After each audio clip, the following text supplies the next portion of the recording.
Hello, everybody, and welcome back to a special edition of Good News Friday. All right, so it isn't a special edition of Good News Friday, but it is Friday and it is Good News Friday, and these can be pretty special, so let's just go ahead and get started. Starting us off is a story from Marine Corporal Colin Thibault about Marine Lance Corporal Brandon Champagne, an air traffic controller on Iwakuni, Japan. When he was in Pensacola, Florida last year, he and a few other Marines were driving to a volunteer event when they came across a car flipped on its side with no emergency crews or passersby to help. So Champagne jumped out of the car and onto the flip car and discovered an elderly couple was trapped inside. He got the woman out of the car and the other Marines took her to the side of the road and checked her out while he and another went back to get the man out of the car. When asked about his action, Champagne had a great response, saying, "I wasn't really thinking much when I was doing it. I just saw them and was like, okay, I need to get them out, so I got them out."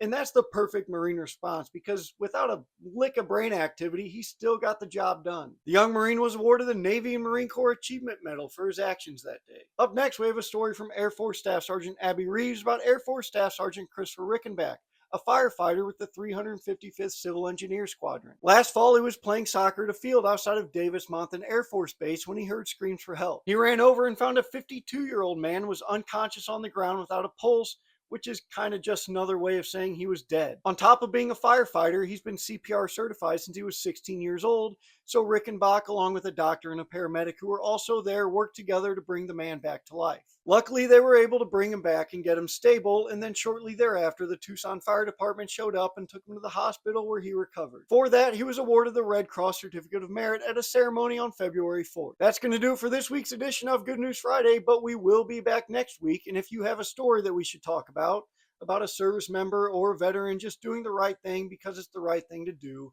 go ahead and send it to my email at kyle.gunn@taskandpurpose.com. We hope you all have a great weekend, and if you find yourself with some time and you feel like reading some stories, you can do that at taskandpurpose.com. And of course, follow us here for more news and other stuff out of the military community.